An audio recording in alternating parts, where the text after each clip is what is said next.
કેવીની class YouTube ચેનલમાં આપ સરે મિત્રોનું હું દિલથી સ્વાગત કરું છું।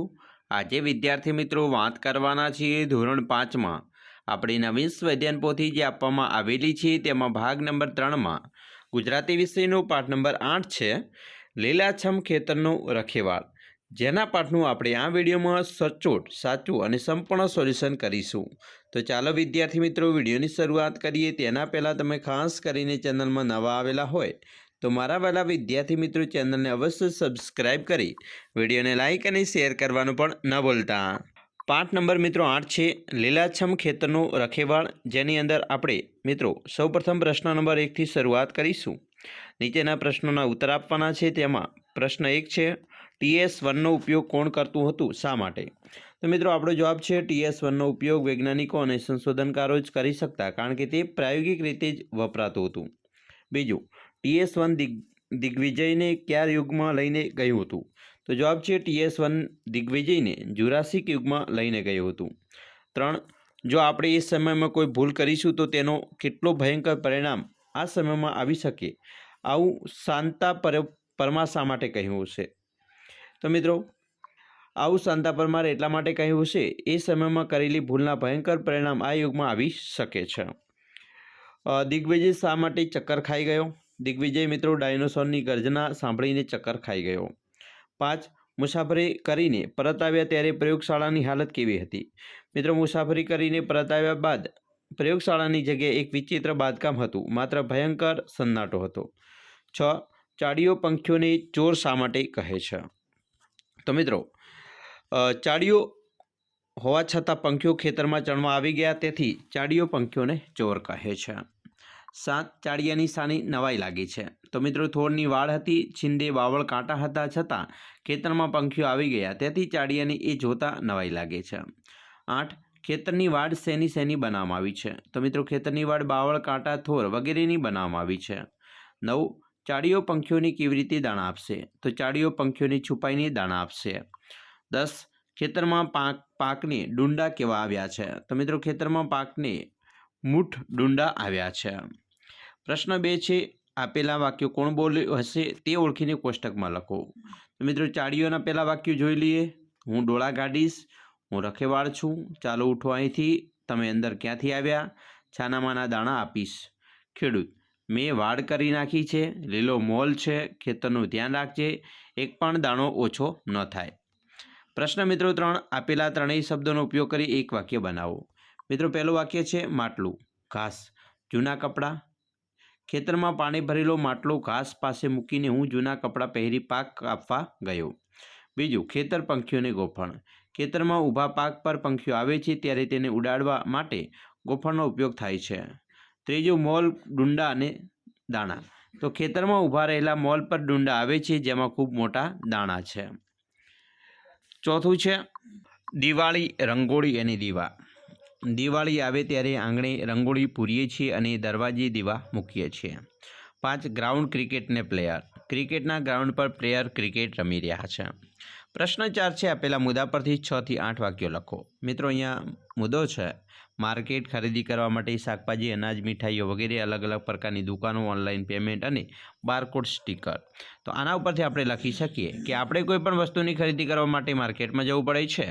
માર્કેટમાં અલગ અલગ પ્રકારની દુકાનો હોય છે, ક્યાંક શાકભાજીની દુકાનો હોય છે, અનાજની દુકાનો, તો ક્યાંક મીઠાઈની દુકાનો હોય છે।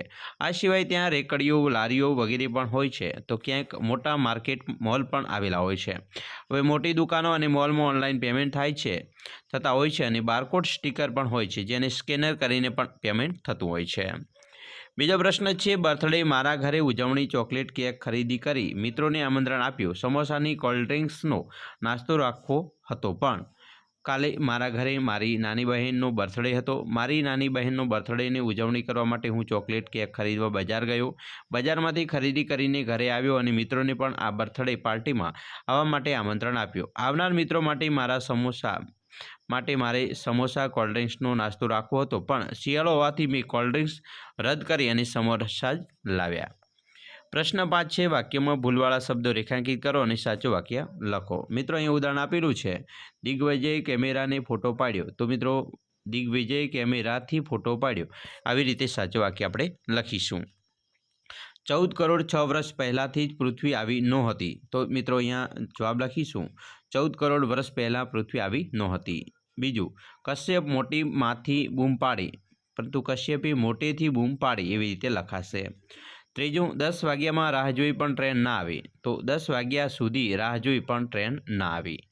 4, આંખ ઉઘાડવી કે એ તો ખબર પડે ને કે કેટલું સુંદર દ્રશ્ય છે. તો આંખ ઉઘાડીએ તો ખબર પડે ને કેટલું સુંદર દ્રશ્ય છે. 5, ખૂબ મહેનત કરીને પહેલા નંબર આવ્યો. તો ખૂબ મહેનત કરીને પહેલા નંબરે આવ્યો એવી રીતે લખી શકાય. તો આવી રીતે વાક્ય સુધારીને લખ્યા. પ્રશ્ન મિત્રો 6, નીચેના વાક્યમાંથી લગભગ કદાચ ખરેખરમાંથી કોઈ એક શબ્દનો ઉપયોગ કરી જવાબ લખો. પહેલું છે, એ કેટલું સુંદર દ્રશ્ય છે ખરેખર. બીજું, આ કેરીનું વજન 500 ગ્રામ હશે કદાચ. ત્રીજું, રોહન ડુંગર ચડી શકશે લગભગ. ચોથું, જીતેન્દ્ર કેચ કરી લેશે ખરેખર. દોડમાં શ્રેયા પ્રથમ નંબરે આવશે કદાચ. તો આવી રીતે આપણે ઉપયોગ કરી શકીએ. પ્રશ્ન નંબર 7, ફકરો વાંચો અને જવાબ આપો. પર્વત પર. મિત્રો સરસ મજાનો ફકરો છે અને આપણે વાંચવાનો છે, સમજવાનો છે અને પછી નીચે પ્રશ્નો છે અને એના જવાબો લખવાના છે. મિત્રો અહીંયા પ્રશ્નો છે. પહેલો પ્રશ્ન છે, બચેન્દ્રી પાલે સૌપ્રથમ કેટલા મીટરની ટેકરી પર ચઢાણ કર્યું હતું? તો જવાબ છે, બચેન્દ્રી પાલે સૌપ્રથમ 4000 મીટરની ટેકરી પર ચઢાણ કર્યું હતું. બીજું, બચેન્દ્રી પાલના ગામનું નામ શું હતું? તો મિત્રો બચેન્દ્રી પાલના ગામનું નામ પુરી હતું. 3, બચેન્દ્રી પાલ કઈ સંસ્થામાં જોડાયા? તો બચેન્દ્રી પાલ નહેરુ પર્વતારોહણ સંસ્થામાં જોડાયા. 4, બચેન્દ્રી માર્ગદર્શક કોણ હતા? તો બચેન્દ્રી પાલના માર્ગદર્શક બ્રિગેડિયર જ્ઞાનસિંહ હતા. 5, એવરેસ્ટ ચઢાણ કરનાર સૌપ્રથમ મહિલા કોણ હતા? તો એવરેસ્ટ ચઢાણ કરનાર સૌપ્રથમ મહિલા બચેન્દ્રી પાલ હતા. પ્રશ્ન મિત્રો 8 છે, આપેલા શબ્દના નજીકના શબ્દ પર ગોળ કરો. તો મિત્રો ટુરિસ્ટ તો અહીંયા પ્રવાસી થશે, સ્ટેચ્યુ તો મૂર્તિ, બલૂન તો ફુગ્ગો, ચિત્રપોથી તો ડ્રોઈંગ બુક અને ફાયર તો આગ. આવી રીતે આપણે લખીશું. પ્રશ્ન 9, ઉદાહરણ મુજબ શબ્દો બનાવીને લખો અને દરેક શબ્દનો વાક્ય પ્રયોગ કરો. ઉદાહરણ છે, ડહેકી હેડકી. કોઈ યાદ કરતું લાગે છે એટલે મને હેડકી આવે છે. એ રીતે છડીરી તો રીંછડી. જંગલમાં રહેતી રીંછડી ખૂબ જ ખતરનાક હોય છે. અહીંયા આવશે મિત્રો ગુલાબજાંબુ લખેલ છે, મને ગુલાબજાંબુ ખૂબ ભાવે છે. અહીંયા બકરી લખેલ છે, બકરી દૂધ આપે છે. અહીંયા પતંગિયું લખેલ છે, પતંગિયાનું વાક્ય થશે, બગીચામાં કેટલાય પતંગિયા ઉડતા હોય છે. અહીંયા મિત્રો સવાળી એટલે વાંસળી થાય, વાંસળી વગાડવાની મજા જ કંઈ જુદી હોય છે. પ્રશ્ન 10, ચિત્ર જોઈ તે પરિસ્થિતિનું વર્ણન તમારા શબ્દોમાં લખો. મિત્રો સરસ મજાનું ચિત્ર છે, તમે જોઈ શકો છો અને આ ચિત્ર આધારિત તમે અહીંયા લખી શકો કે આપેલ ચિત્ર ઉડતી રકાબી અને એલિયન્સનું છે. ઉડતી રકાબીને પરગ્રહવાસી એલિયન્સનું મુસાફરી યંત્ર માનવામાં આવે છે. તેના પર બેસીને એલિયન્સ મુસાફરી કરે છે. આવા એલિયન્સનો ઉલ્લેખ કોઈ મિલ ગયા ફિલ્મોમાં પણ કરવામાં આવ્યો છે. પ્રશ્ન 11, કાવ્ય પંક્તિઓ પૂર્ણ કરવાની છે. નીચેના વાક્યના સમાન અર્થ ધરાવતી કાવ્ય પંક્તિ કાવ્યમાંથી શોધીને લખો. માલિક को मैंने वचन दिया है. तो मालिक ने मैं દીધો કોલ. मैं इस खेत का रखवाला हूँ. હું આ ખેતરનો રખવાળો છું. એના પછી મિત્રો ત્રીજું છે, છુપ કે દાને દૂંગા. છુપાઈને દાણા ધરીશ. લુકા છુપી કેસે કી. સંતા કુકડી કેવી કરી. સબ ચોર કહાં સે ઘૂસે. સઘળા પેઠા ક્યાંથી ચોર. પ્રશ્ન મિત્રો 12 છે, આપેલા શબ્દો તમારા વિસ્તારમાં કેવી રીતે બોલાય છે તે લખો. મિત્રો દિવસ તો દાહડો, જમીન તો ધરતી, પાછળ તો વાહે, ચાલ્યો તો હેડ્યો, પાછળ તો લારે અને વાહે. આવી રીતે લખી શકાય. તમારા મિત્રો વિસ્તારમાં કેવો શબ્દ બોલાય છે એ તમારી રીતે તમે લખી શકો છો. વિદ્યાર્થી મિત્રો આવી રીતે આપણે તમામ પાઠ છે બરાબર એના સ્વાધ્યાય પોથીના પાઠનું સોલ્યુશન કરવાના છીએ. જો તમારે જોવાનું બાકી છે તો ભાગ નંબર 1, 2, 3 અને 4નું પણ આપણે સોલ્યુશન મિત્રો ઝડપથી મૂકી દઈશું. ફટાફટ સોલ્યુશન મિત્રો હવે કરવાના છીએ. એટલા માટે આપણી ચેનલને હજી સુધી તમે સબસ્ક્રાઈબ કરેલી નથી તો અત્યારે સબસ્ક્રાઈબ કરી લો, જેથી કરી તમામ વિડીયો છે તમને સોલ્યુશન ધોરણ 5ના મળી રહે. અમે આશા રાખીએ છીએ તમને આપણા વિડીયો ખૂબ જ ઉપયોગી નીવડશે. મિત્રો ખાસ કરીને તમારા મિત્રો સુધી હજી સુધી વિડીયો શેર કર્યો નથી તો અત્યારે જ વિડીયોને શેર કરજો, જેથી કરી તેમને પણ આ વિડીયો ઉપયોગમાં આવી શકે. તો ચાલો મિત્રો ફરી મળીશું નેક્સ્ટ વિડીયોમાં. અમને રજા આપશો.